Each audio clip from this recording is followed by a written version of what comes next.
listening to only the best internet radio station, COFAI FM.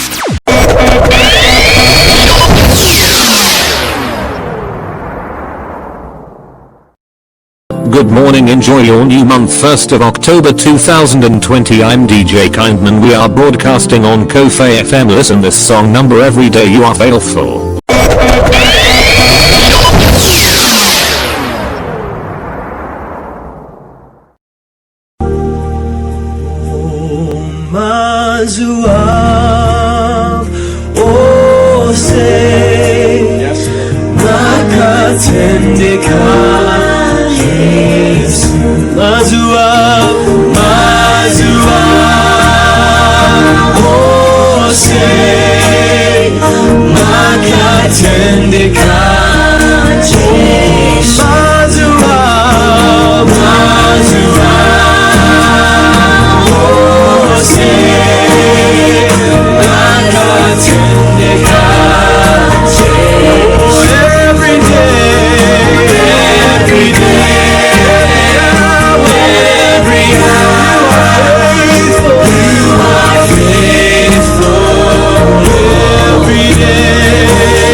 God bless you all.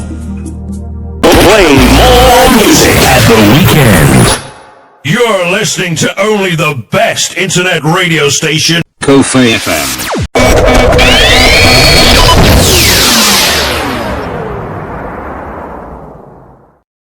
Playing more music at the weekend. You're listening to only the best internet radio station, COFAI FM. Song from Anyway Wadair on COFAI FM radio number Miracle Nguva. This is the son of Apostle Miracle Prince, the president and producer of the Voice Daily Devotional broadcast. Listen to the song. COFAI FM.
Munhu wenyama anoshanduka baba, mangwanai mhindupindu wandishandukira.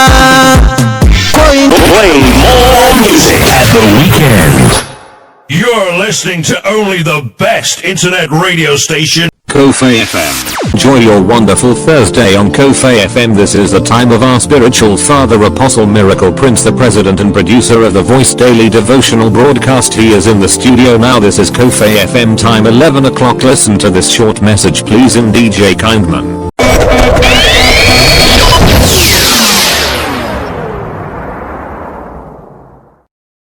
COFAI FM. Shalom and welcome to City of Faith Apostolic International Ministries with Apostle Miracle Prince, the president and producer of the Voice Daily Devotional Broadcast.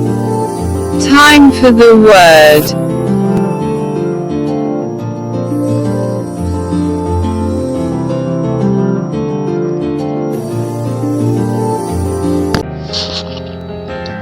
Hallelujah. Nguva dzokupedzisira 2 John chapter 1 kubva pa verse 8 kusvika pa verse 9. Zvichenjererei imi kuti murege kurashikirwa nezvatakabatira, asi kuti mupiwe mubayiro wakakwana, nokuti munguva dzino dzokupedzisira vanhu vachagona kuuya nedzimwe dzidziso dzokukuchichidzirai kuti kutenda kwenyu kushayiwe simba muna Kristo Jesu. Haleluya. Nokuti Satani kana achiuya haauyi ari iye, asi kuti anouya ari mumunhu. Saka mungwarire dzimwe dzidziso dzine kutyityidzira mukati. Haleluya.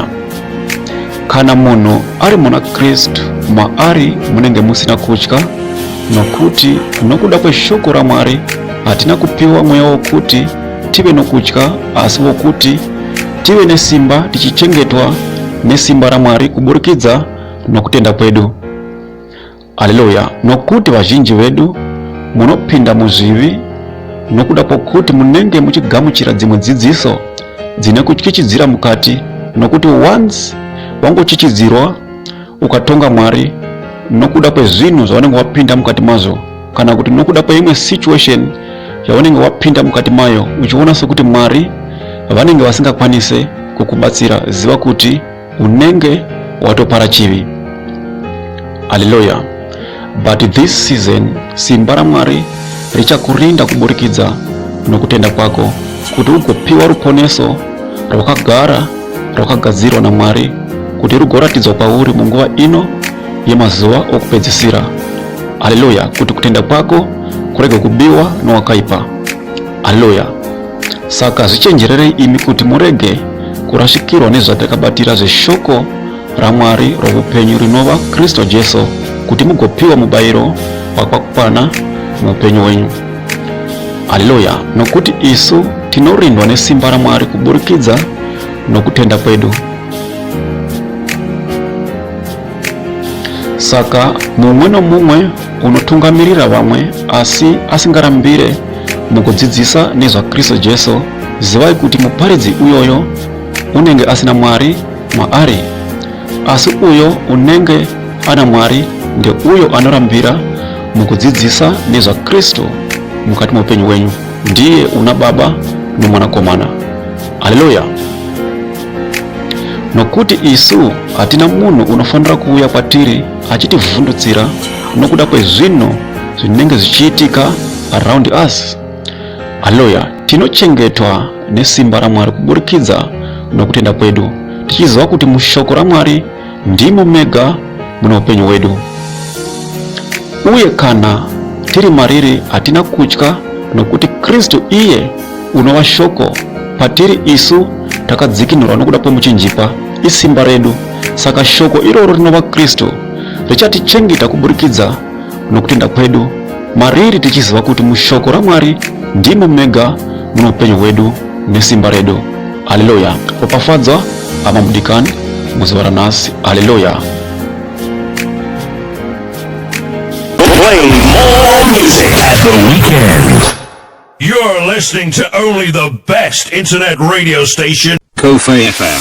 Thank you for listening to today's daily devotional broadcast audio. We encourage you to share this audio with friends and contacts. Also, don't forget to let people know about Apostle Miracle Prince. You can download our daily devotional broadcast audio on YouTube, or you can contact us by this number +2 76191648997. Shalom. Let's touch lives together. To God be the glory.